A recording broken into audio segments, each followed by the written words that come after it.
I want to thank each and every one of you for your dedication to this conversation, your curiosity, whatever it is that brought you here. Thank you very much for making the investments in yourselves, in our party, and in our broader community. I just want to let each of our guests introduce themselves. They're going to just tell you a little bit more about themselves, where they come from, and their unique perspective. I'm Jennifer Oliver O'Connell. I'm a writer, a reinvention coach, and an ERYT 500 yoga instructor and workshop innovator. Sounds fancy, and it kind of is. It's a PhD in yoga and, anatomy, health, all that fun stuff. And that is one way of encouraging and helping the Black community, because sometimes health is not our strong suit. So my life is kind of three-pronged in that way. Thanks to Rona, that aspect of my life has kind of moved in another direction. What has exploded is my writing life. I'm a writer for redstate.com, a contributor, do podcasting with my friend Mark with Red Beans and Fried Rice. We talk about racial issues, the different perspectives, there's so much division going on, racial and otherwise.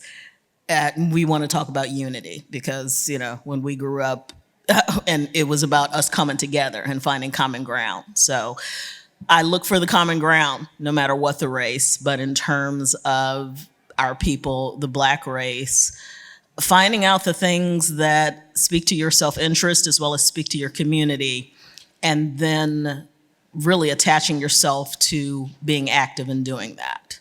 And we know that a lot of the Democrat Party has nothing to do with Black self-interest or the community interest. Look at the communities that support Democrats. And so how do we change the mindset and the thinking of people in order to understand that it's not about one party or the other. It's about your self-interest, your community interest, and how can you do the things to change that. I'm Kira Davis. I'm editor-at-large for redstate.com.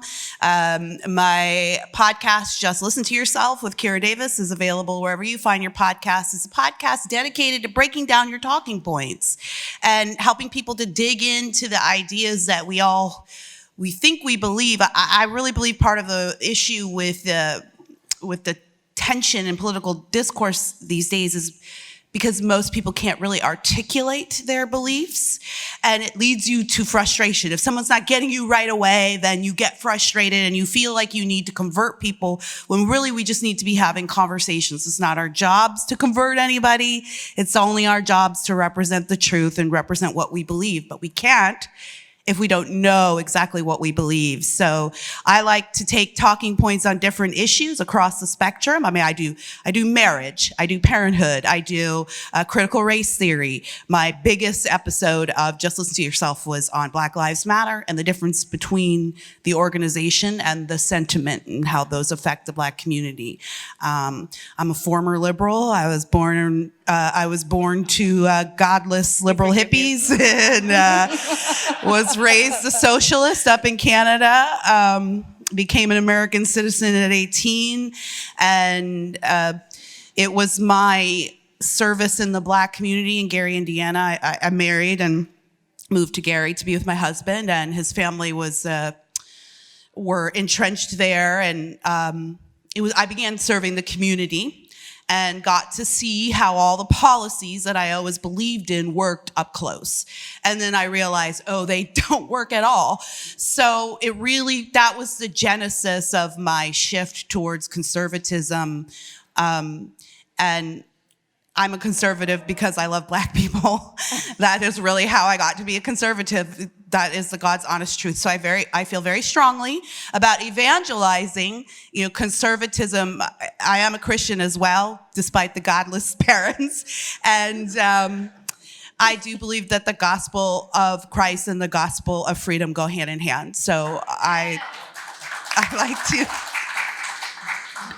do feel it a calling. So I'm glad you all are here today. I want to echo Corinne to say that on my podcast, one of the things that people respond to the most is I tell everybody, your questions are not stupid. And I'm not going to label you if you have a question that feels even racist or uncomfortable, or we're never gonna move forward if people aren't allowed to say the dumb things, to say the bad ideas out loud. You can't respond to a bad idea that you can't hear. So let's hear all your bad ideas and maybe even some of your good ones today, and we'll all pledge not to leave here judging you, and we hope you'll extend that grace to us as well.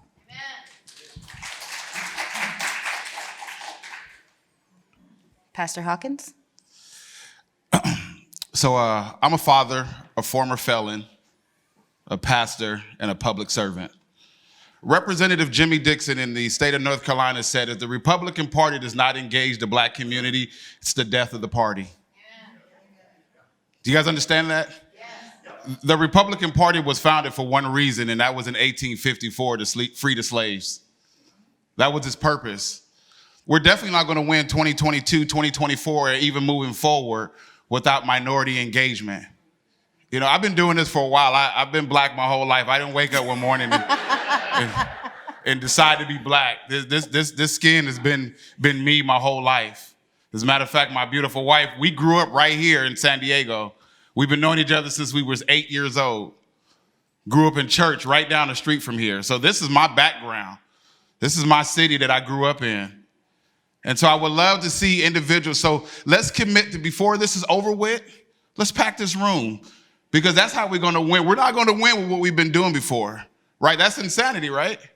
Doing the same thing over and over again and expecting different results. So if we want to engage the black community, let's start right here by engaging the Republicans to come in and learn how to engage the black community. Let's get started. Thank you. Thank you very much. So I have a few questions here. I'm going to go through the questions, and I'm going to ask each of you to answer from your perspective. How do the broader black community perceive national Republican news and talking points? Oh, gotcha. Because there's a way it's said, and then there's a way we sometimes hear it. Mm-hmm. Yeah. I come from a family of, fried and dyed liberals, I call them. Yeah, they're they'll never change. I'm, the black conservative of the family. And the usual things: coon, sellout, clown show, minstrelry. That's how they look at Candace Owens. That's how they look at Larry Elder. That's how they look at what is his name? Tatum. Brandon Tatum. That's how they look at these people. That they're clowns. That they're a joke. And the national talking points paint a certain picture, a monolithic picture, for one, of the black community that, frankly, is maybe a microcosm. And I was going to make the comparison. It's the difference between, San Jacinto and Hollywood. Seriously. But y'all don't act like actors, though. Y'all act like regular people. You mow your lawn. You do all those things in Hollywood. They're driving around. Everybody who doesn't live in California thinks everything is Hollywood, when it's not. And it's the same with the black community. They think the black community is, struggling and broken families and barely making it and shooting at each other all the time. It's ridiculous the way they view that, when my brother-in-law is a pastor, for many, many years, got a great family, 4 boys. They have children, extended families, a whole community that they impact. But that doesn't get news. What gets news is the talking points about 70% of, black mothers or single mothers. It's like, or the South Side or Inglewood, which is, that area in Chicago where all the crime happens. That's all they want to talk about, instead of talking about what the people who are uplifting and doing good for our community. And that needs to change. And there's a lot of voices out there, people who are embedded in the community, like, Pastor Hawkins, community activists who are doing awesome things. And that never makes the news, or it's a little soundbite at the end of Fox and Friends or something, as opposed to, we should be giving as much airtime and oxygen to that as we do to all the lovely statistics they like to throw out that show that we need help. Thank you.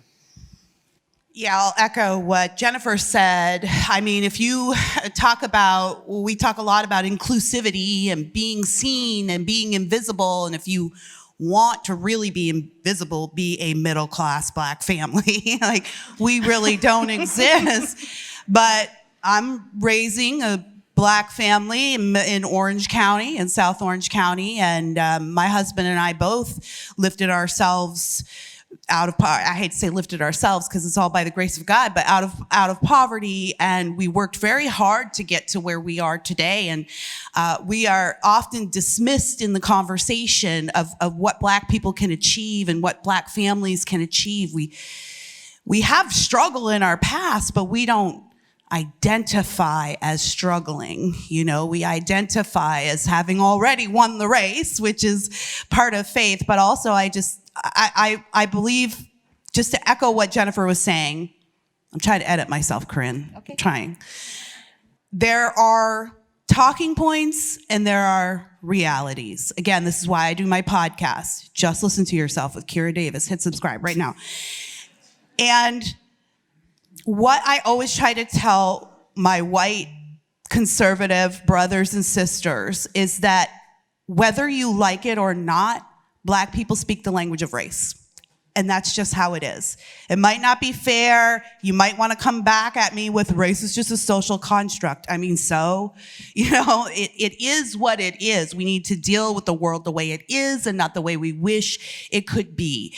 And so Black people do speak the language of race. And so when we see certain national pundits who speak in ways that feel comfortable to maybe white conservatives and say, I don't see race, I don't think of myself as a Black person, that's all well and good. And I might even agree with them on some of their points, but I can't take that message back to my Black community, my Black family and friends. I can't take that because they are Black. They do think of themselves as Black. They do see the world impacting them as Black Americans, and they want to know how they fit into this society as Black people. So sometimes when we say, I'm colorblind, I don't see color or race when I look at you, what Black people hear is, I don't see you, because that's how intricately tied race and politics and culture are for the Black community. So I think that if the Republican Party doesn't start learning how to at least interpret the language of race, you know, everybody agrees that learning a second language is good for you. Well, let's learn this language of race. We don't have to condone it. We don't have to support division, but we can recognize that perhaps there's another experience that's sort of outside the realm of what we've known, and we need to be able, this is biblical, right? Paul said, when you minister to Jews, you take on their tradition, you take on their, you know, when you go to this area, well, I'll let Pastor take this. Excellent segue. I believe Paul said, I become all things to all people for the sake of the gospel. So you were Amen. right. That's a good point. When the Major League Baseball integrated, right, they started to take some of the best players from the Negro League Baseball. The thing is that they started with Jackie Robinson, but he wasn't the best player that played for the Negro League Baseball. There were other players that was better than Jackie Robinson, but Jackie Robinson was considered the safe Negro. He was the Negro that they knew that they can kind of make sure that he didn't get upset, he didn't get angry, because they knew if he got angry, it would be a setback for integration. And see, Black people, when they look at, you know, Blacks in the news, they look at them as like, oh, those are the safe Negroes. Where's the ones that come to the barbecues, the cookout? Where's the ones that really understand, you know, the struggles in the community, that can really come back and have that conversation? See, like my record, right? My record is like a scare for some Republicans. I told you I'm an ex-felon, but I'm also an elected official. I sit on city council. I'm an active pastor in my community. I reach out into my community every day. As a matter of fact, I wasn't labeled a sellout until people found out that I was a Republican. Before 2020, when I was active in my community and I was just regular Black, When I became Republican black, it changed. It really did. And a lot of blacks in here can tell you that. It shifted. Like, you were a cool black before 2020. 2019, I was an all right black. My wife got like motion. No, she ain't got no perm. I ain't gonna even put her out there like that. Her hair is banging. Looking good. You looking good, girl. Looking good, looking good. See, that's culture right there. I gotta stop. Take the mic. I gotta stop. Get the hook. but we gotta have authentic individuals. And one thing individuals in the community know is when somebody's being fake. Oh yeah. Oh, they know fake. They can spot fake. Oh man, he ain't real. That ain't you. You're not representing. You're not keeping it real, right? As a matter of fact, if you look at some of the movies, there was a movie with I know I'm always going to a movie. I ain't gonna do it like that. I ain't gonna do it like that. But there was a movie when Chris Rock and he was running for president. Oh yeah. Go back and watch that. It's crazy. Some of these movies that tell you the truth. In the movie, they try to script him, try to put him together, put him on a suit and a tie, and he was like, "Man, that ain't me." He went and wrapped his bust, went and put a gold chain on. That ain't me. But I'm just saying, you know, individuals look at it and say, well, you know, hey, most blacks identify themselves as conservatives. But it seemed like the party doesn't invite that culture that comes along with it. Imagine, and just think of this for a moment. Imagine if 100 black people walked in here right now. How uncomfortable that would be for some people. Not at all. I ain't talking about you guys. Y'all came here. I'm talking about. Yeah, you're the difference maker. I'm trying to get you the other 10 people that didn't come. The ones that is here, I'm feeling y'all. I'm just keeping it real. I'm feeling y'all. Y'all run for something. You got my vote. I'm coming to your bar mitzvahs. I'm coming to the house parties, the quinceañeras. I'm coming. But it's about being authentic. And we got a flavor, we got a culture. Like they say, you know, there's a quote they say, you know, they want us, but they don't want us. You know, they like our style, but they don't like our presence. You know, we may be the minority, but the influence in the black community is bigger than how many people come in here. It may be just 10 or 15 blacks in here, but the culture influence from music to sports, you know, it's influenced heavily. It really is. You got to recognize that. So you may be looking at the numbers and say, hey, maybe we don't need to engage the black engagement because there's not that many in here. But I guarantee you, there's some folks in here got some Cardi B in their car right now. Got some matter of fact. No. Don't do it? Okay, never mind. Look, she knew it. They're not ready. We're not. That's next convention. We're gonna take this in steps. Look, I'm gonna say something controversial. Okay. Can I do it? What, controversial? Yeah. Candace Owens isn't coming to the cookout. But can I say Is something? No, she's not coming to the cookout. So I like Candace. She's really intelligent, smart woman, but I can't take Candace to the cookout. That's the reality. We're gonna save the questions to the end. She warned. It's controversial. We understand. There's a lot. Okay. All right. We will. I think we brought that in for a reason. Okay. I'll elaborate. She'll elaborate. She will elaborate. This is what she does for a living. We're all going to be fine by the end of the day.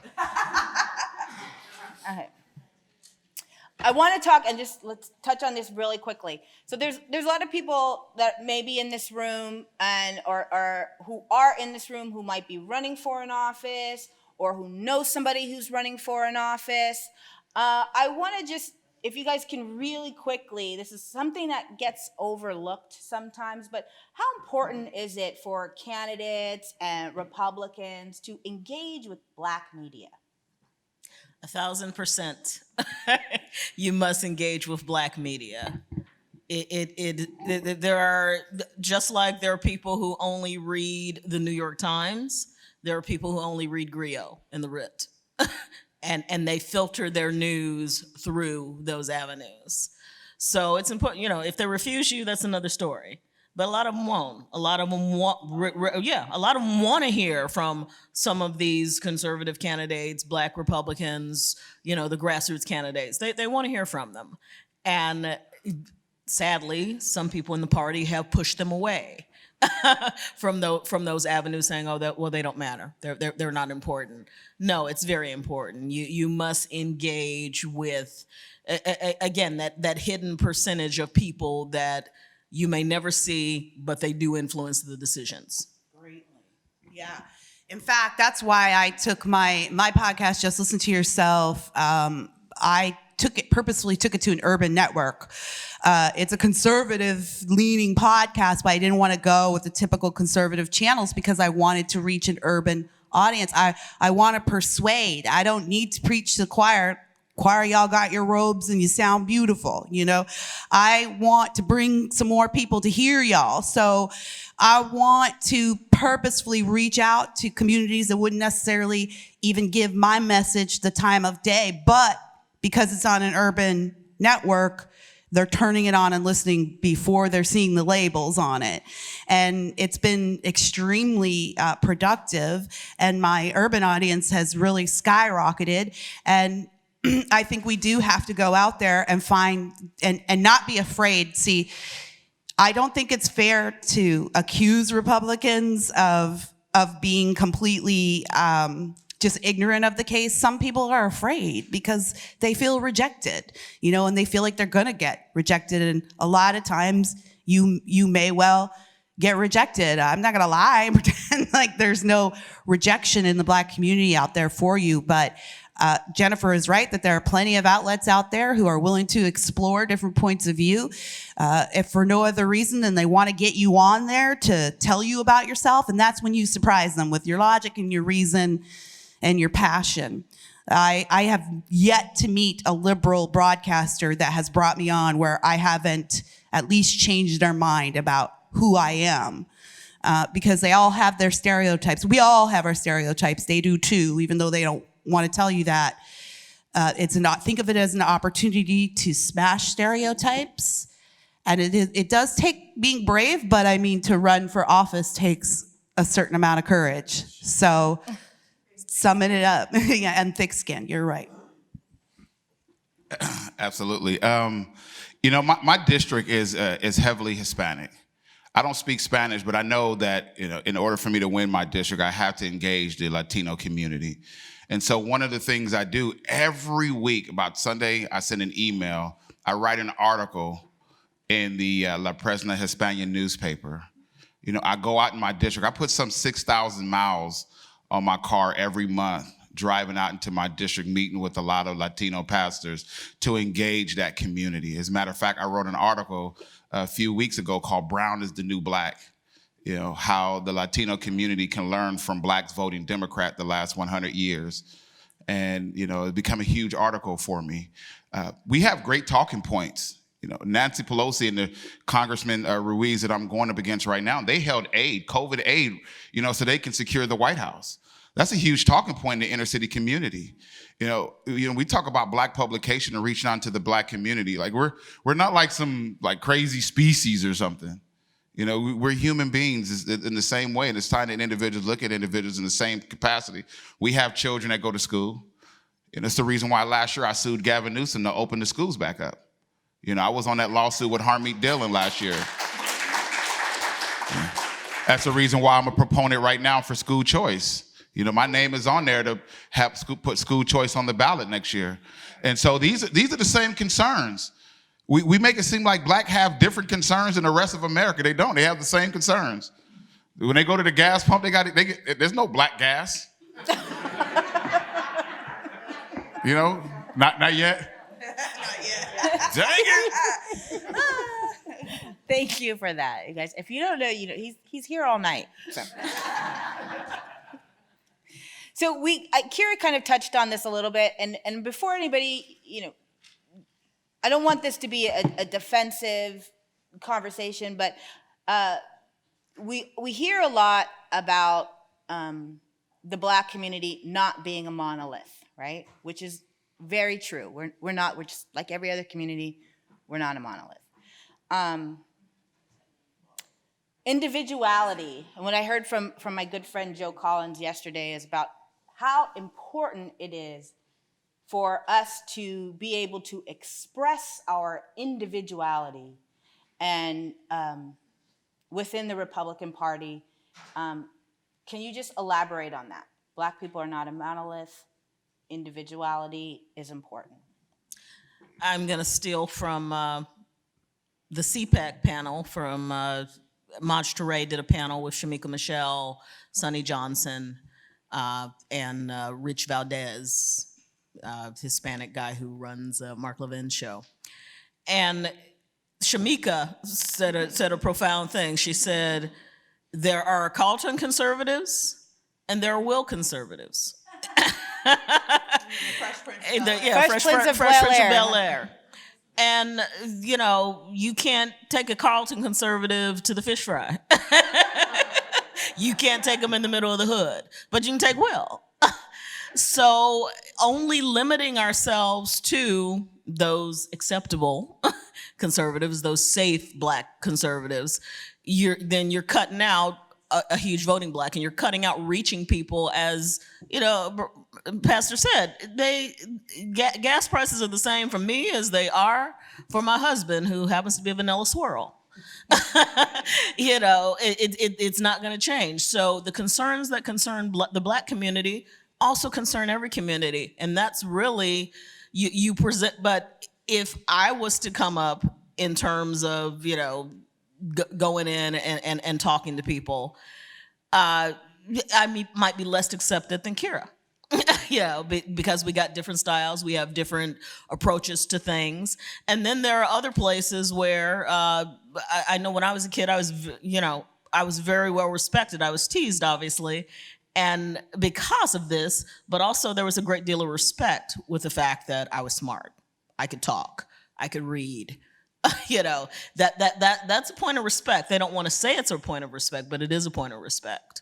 So there's a niche for me too. I know I ran a couple of literacy programs, as well as participated in a couple of literacy and tutoring programs. And that gave me gravitas because I have a master's degree and I do write and I do read. And I was able to teach kids to write and read and think and make that connection that really that's what it's about. It's about learning to think. It's not about, oh, you're just being white and you acting white. No, it's learning how to think so that the white person or the brown person or whoever you think is your other or your enemy, so that you understand what they're saying. And you're able to navigate and you're able to negotiate and you feel like you have common ground. You don't feel like something is being put out under you. So you need all of us. The Republican Party needs all of us and needs to start inviting all of us in. It's a team. In different ways, in strategizing ways that we can be incorporated in the community. Because, yeah, I'll go to the fish fry because I can cook. So, you know, they might not want to hear me talk, but they'll listen, you know, they'll take my food. Okay. But then there are other people who, you know, wouldn't be able to do the literacy points, wouldn't be able, you know, don't ask me to balance my checkbook. Somebody who's a financial wizard can come in and do financial literacy, all of those things. You need all of us, and you need different approaches. That's right. Thank you. Yeah, I mean, same. And when I made that comment about Candace, that is exactly what I was saying, is that she fills a role, but the role isn't. I know we have an idea because of the Blexit brand, but it's not the only role. Okay, we'll say that. It's not the only role. I think there's a difference between a brand and reality. You know, and the reality is that when someone like that speaks to Republicans, they're not talking, they're not converting, they're preaching to the choir, which is great. Everybody has a niche, needs a place. But am I going to take her into a community of hurting people, Black people who believe that white people hate them, who believe that they don't have a place in the larger American society, even if that's a lie? It's what they believe, who believe that they have been forgotten and left behind. And I'm going to take somebody who says, I don't see color doesn't matter, and you're making up everything that is wrong. All you have to do is be like me and, you know, step out of these stereotypes, step out of this victim mentality. Again, there are many things I would agree on and promote and share. We share certain views, but that is not the reality of the life we all live. As Jennifer said, we all live different lives, and there is a segment of Black America that lives a life that is so different from the rest of the population that unless you get in there and dig in and go to those cookouts and go to the schools and go to the churches and run some programs, you can't possibly know what it's like. As I told you, my life changed when I served my community for the first time. It changed everything about how I saw Black community, Black people, victimhood, all of that. So we're obviously not a monolith. Look at me. I'm a socialist, former liberal, raised in poverty, and now I'm middle class, and I'm raising a Black family. I have a husband who grew up in the hood, and now he's middle class. But his family's still back in the hood. Those people exist too. We've got what's increasing at a rapid rate, y'all. And I think I'm going to end with this. I'll pass it to Pastor. What we forget is that the Black middle and upper class is increasing at a rapid rate right now. And what changes people's minds about their tax situation, about policy, earning, right? A lot of the people that take these hard left positions, they haven't had the chance to earn, or they haven't earned for whatever reason, some poor decisions on their own or some life circumstances. But we can't be afraid of the Black upper class, and I don't mean the corporate people. I mean the rappers. I mean the actors. I mean the singers, the booty shakers. We found out this past week that Nicki Minaj has a very conservative view towards bodily autonomy. And, these things come with opportunities, but we can't limit ourselves by saying, well, this person doesn't really look like the type of conservative that I could take to the GOP convention, because those people are out there and they're desperate. They don't want 80% of their paycheck taken. They don't want it, but they also don't want to be hanging out with racists. So we got to prove to them that, our side has the answers that are in their best interest, and that has nothing to do with what they look like. Which is why we were founded, our party. All right, so sometimes when I look at the news and I look at some Black conservatives on TV, I feel like it's like a clown show. There we go. See how that just hit right there? Yep. I'll give you an example, right? There's the two women called Diamond and Silk. See how you just said that? Oh, I love them, right? Not in the Black community, right? They remind people of Babs, right? How many people ever watched the movie Babs? Yeah. And I feel like you just took that and put it on a TV show, and at the end of the day, it become more of comedy and not taking Black people serious. There's real issues, and that's the thing about it, is having individuals who can speak to real issues and making them serious and bringing them home. And sometimes the representation is not the individuals that represent the heart of the community. I'm not here, and to me personally, I think the reason why a lot of people, don't like Candace Owens. See, I'm gonna be honest, right? Yeah. Right. We're here. We I said know. at the top we're gonna feel comfortable. Everybody agreed to it. Right. So me personally, I don't. I think a lot of people have a problem with her brutal honesty. Exactly. I think her brutal honesty in a sense, because the facts is true. Now, right? You notice how we said the term cookout. It's almost like, don't bring my business out in public. Don't talk about issues that we supposed to be talking about things at the barbershop and the cookouts. So when you hear people talking about the cookout, these are like Black community events. I'm pretty sure everybody else, everybody got a cookout, right? So they just like a one-sided thing. Barbecue. There you go. Bar mitzvah. There you go. Everybody has their group thing, but I think at the end of the day, when you're pointing out the same issues that so many individuals know that they exist, but not really offering a how-to or real solution to fixing those issues. There's a lot of times we constantly point out, if you're in a marriage with someone and all they do is point out your faults, You know, the Bible says you better be on the rooftop than the house with a contentious woman. Amen. Hey, can't rewrite the Bible. We ain't gonna say amen and a woman in here. No, we can't rewrite the Bible. And no, I'm not calling her contentious. I'm, you know, because I don't subscribe to tearing anyone down. I just don't. Everyone has a place in this party to bring people together. And that's one of the things that we have to learn to accept. It may not be your particular brand of tea or coffee or whatever, but at the end of the day, it's reaching an audience that haven't been reached before. It's probably one of the reasons why I felt like, you know, when Major Williams was attacked and tore down, because he was reaching an audience that hadn't been reached before. And that's just the reality of it is, you know, if everybody in here could reach the same people, wouldn't be no purpose of diversity. And I know that's not a conservative or Republican word, but it's a real word. It's in the dictionary. We can use it. You know, we have to learn how to use our differences to make a difference. Yes. And that's the power of unity. That's how we're going to fill this room up, with having individualities and people that have different groups that appeal to different groups. You know, there's a scripture in the Bible that says, who am I to judge another man's servant? You know, we all have our different parts. It may not be that person, but at the end of the day, we're all trying to get that same goal. Imagine if we would have got all these different individual groups to vote yes on the recall. Yeah. But we had individualities. Well, I don't like this person. I don't like that person. This person got a bus. They don't got a bus. You know, A bus. Okay. but that's what it is, and we having a hard time coming together. And we're spending too much time talking about what we don't like about that person and pushing individuals further and further apart. I met Republicans that voted no on the recall. Some of you guys probably know some people in here personally.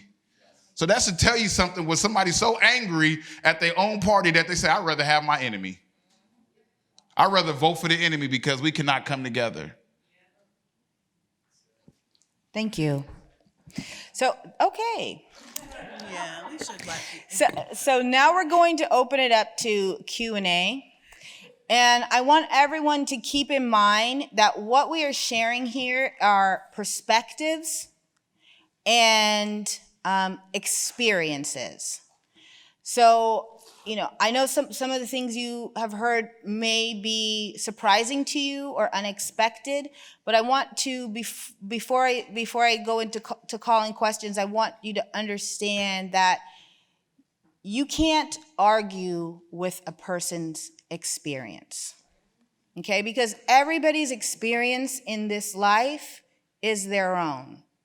And I think that even though you may disagree with the perspectives that have come from that person's experience, it doesn't make them wrong. And that goes both ways. Both ways. Exactly. Yeah, No, that's a it's not a two-way one-sided street. conversation. Absolutely. Supervisor Tom Patty, we'll start with you, and then we'll work our way back. So you touched on, and you just finished speaking about how Candace Owens isn't widely accepted, perhaps. And the same thing I heard about Larry Elder, because they're just speaking hard fact. How would you best communicate a message that resonates in the Black community? It's a part of the American community that's missing out on advancing in this great country of ours. That's an excellent question. So number one, you're not going to win the Black community talking to a white audience. Amen. Because that's not the Black community. Right. And a lot of times when you see these talking points, when you see these conversations happening, it's not to the Black community. It's not to the people that need to hear it. And so when it seemed like you shucking and jiving, it like you dancing in front of the crowd, and that's how it's looked. That's the perception of it. I'm just keeping it real. I'm just being 100 with you, right? Are y'all know what being 100? That's what I'll talk about.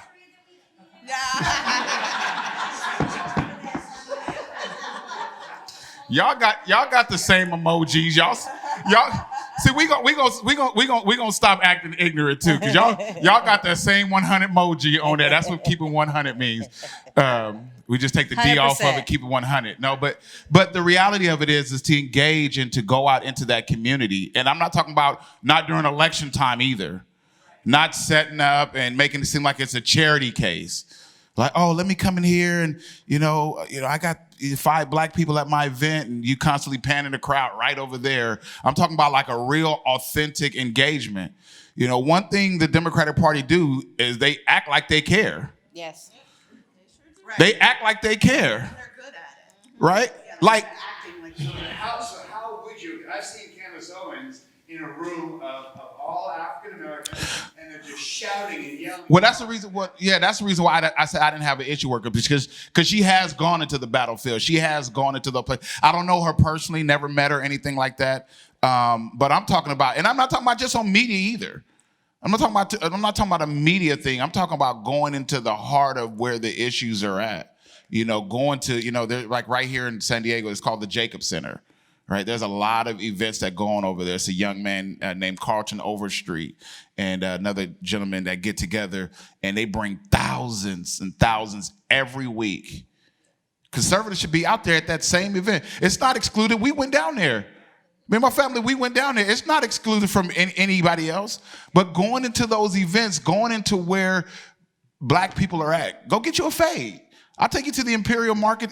Get you. does not need a face. No. Let's move. But I'm saying though, because we gotta get there and really talk and share and stuff like that. Because if we don't, it just feel like we really don't care. Yeah. Let me add on to that. I'm big on solutions. Don't come kvetching at me unless you've got a solution to that problem. I mean, I know there are times when women are big on it, when we just need to vent and our husband will fix it. I get that, but if you're talking about something as big as crime or homelessness or, raising kids without a mother, things like that, don't spout at me talking points, and not offer any form of solution. And sadly, the media is big on let's just grab the soundbite and blow it up, as opposed to what was the answer, what was the solution, how was this solved, resolved, examples of things that we need to do better. We know there were 300 shootings on the south side of Chicago last month. Yeah. And the question. Yeah. And What are we gonna do about it? What are we gonna do about it? it always stops with the but. And I'll just say this, and then I know we have some more questions. I'll just be really quick. Because you're asking for real world applications you can do now. One thing Democrat Party does that GOP barely does is they have charities in every neighborhood. School choice is the defining civil rights issue of our country, and especially in the black community. And black people are overwhelmingly in favor of school choice. Black people are the reason we have a Governor Ron DeSantis in Florida right now, because he ran on school choice. There should be school choice organizations, 501c3s, Republican related, in every single inner city in the country, because education is the number one concern for most black parents. Most black parents understand that education is the path upward. And so it matters to them. So opening charities, opening GOP offices in inner cities. My podcast network is located in Cleveland, in the inner city of Cleveland. Well, one of my fellow podcasters was trying to get the GOP to open an office in downtown Cleveland, in Edgewater, which was like in the ghetto. And the GOP wouldn't go for it. There's no purpose to it. It'll be a waste of money. We got to get out of the mindset of only money. I understand money's important. I'm not ignorant, but we got to get out of the mindset the only investment to make is dollars. Democrats they have these charity wings, these arms that do their work for them in the community, and that they don't have to fuss with, and they can deny that they're not even connected with. We need the same. So we should be doing charity in black communities. We should be going to events, like Pastor said. We should be showing up at those large black events with a booth, or, I think a lot of white conservatives don't even realize that these events happen. So we have to be deliberate about going out and finding them and resting there. And I want to say, Wait, we got to take more. I'm sorry, Pastor. Okay, Go ahead, sir. In the. There's so many problems with the black community, black America, not just in a small local sense. Biggest problem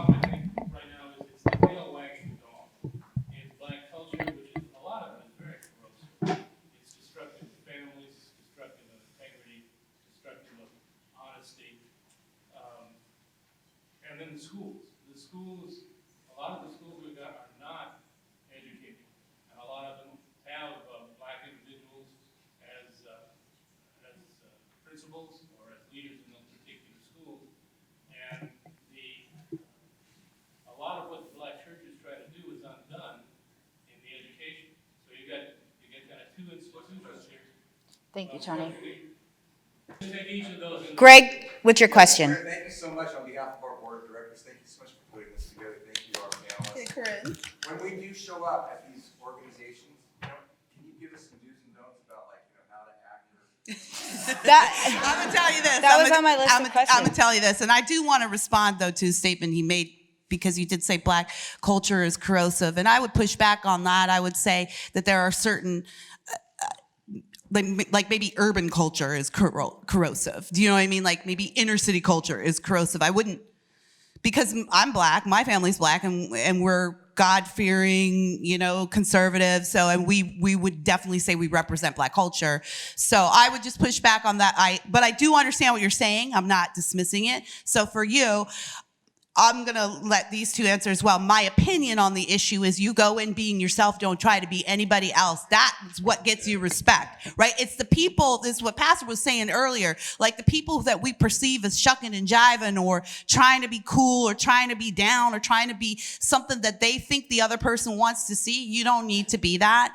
I know it can be intimidating, especially when you're not used to being in a space when you're where you're the minority. And there's nothing wrong with feeling intimidated or strange, welcome to the club, it's nothing wrong with that. And I would say just even embrace that and don't be afraid to laugh at yourself. And I think people will respect that.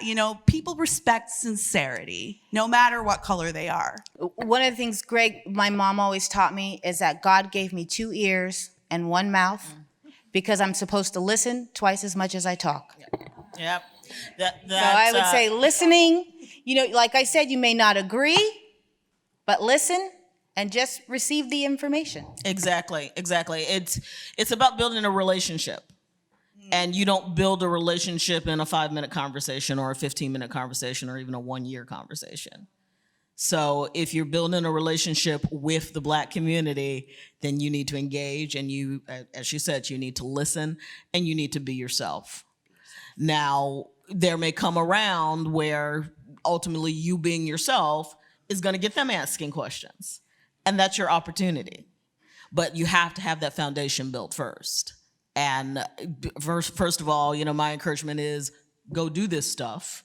Get in there.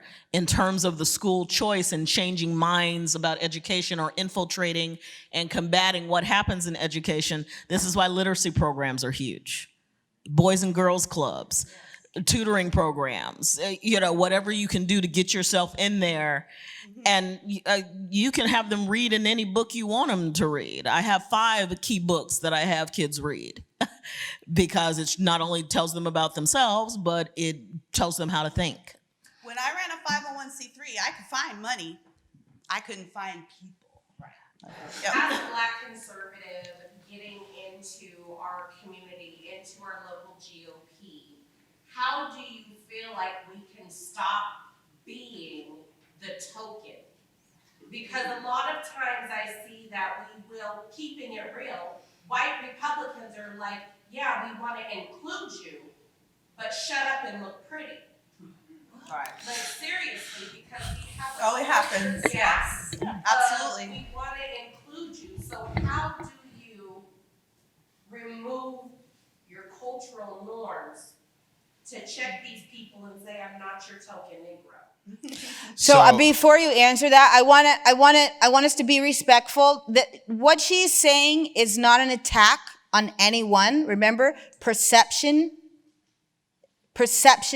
is part of reality. Okay, it's a part of people's reality. She's not saying that that's exactly how people directly say that, but it's a perception. So it's something that, we got to talk about. To answer your question, you got to remember, we're trying to reach the inner city community, right? Trying to reach the Black community. The Black community look and see how the Republican Party treats its candidates.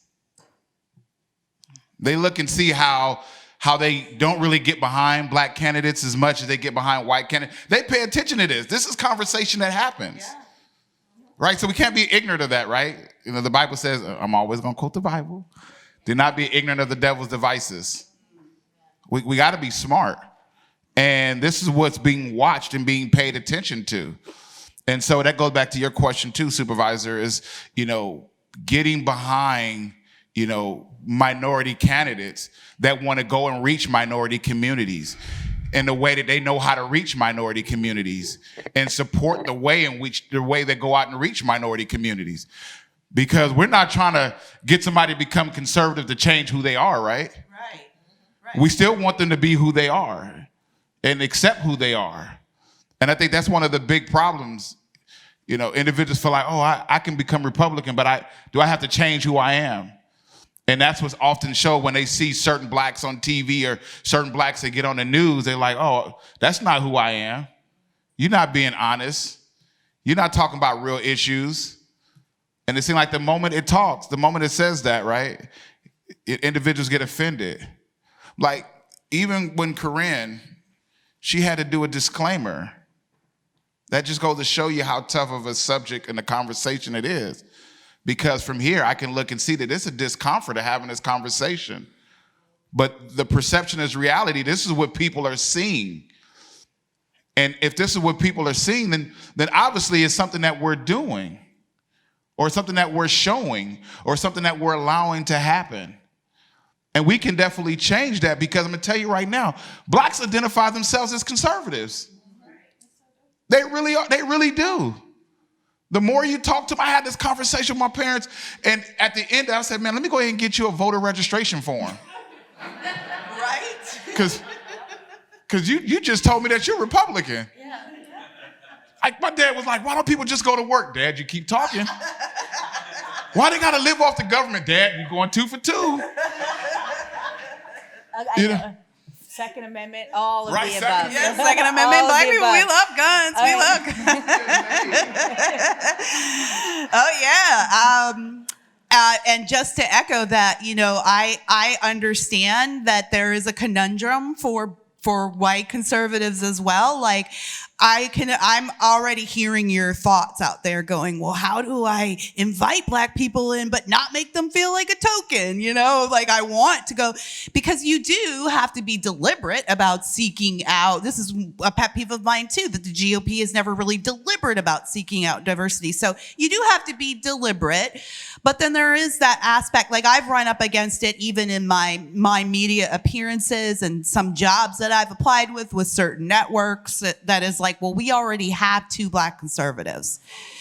Like there's a quota there. And so we don't, instead of just, hey, this is an intelligent woman who might have some interesting perspective, which I do think I do, there's a little more to me than how I look. And, we need to avoid those ideas of like quotas of like, well, if I get 5 black people to this event, then I've done really well. I would ask that you guys start thinking in terms of simply inviting, not shying away from seeking out diversity purposefully. It's okay to do that. The left does it well. We need to do that. But also to know that you don't have to include these people as the spokesperson, as the person who's going to talk to us about the black community. You can just invite these people in as just regular parts of and then what happens is they'll invite people and they'll invite people. So start thinking of us all as a team instead of only representatives, even though being representatives is a part of the package. It's nuanced, and that's why we have to keep having conversations like this. Thank you to everyone who took the time to come here today. It takes a really special person to make this, investment in themselves, to hear different thoughts, to hear different perspectives that they don't maybe agree with. And thank you for making this investment into our party, because you may have heard things today that you don't agree with, but you've heard different perspectives. Whether you agree or not, you have a different understanding. And when you walk out of that door today, you will be a different person. You will be more knowledgeable than when you came in. So I just can't express my sincere gratitude enough for each and every one of you that came here today. Thank you so much. And with that, Jennifer, do you just want to say a couple last thoughts? I am very excited to not only see you people in the room, but what's going to replicate from you going out in your community and doing some things and changing some things. Because really the change is about you, one person, doing something that's going to replicate and continue on and change the GOP. So I'm excited about that. And Thanks for feel coming. free to share with your friends. Say, hey, you know what? I was in this meeting. I heard this. I don't agree with it, but apparently that's an opinion that's out there. And that's okay too. So thank you. Our wonderful panelists will be around if you have any additional questions. Thank you so much, everyone.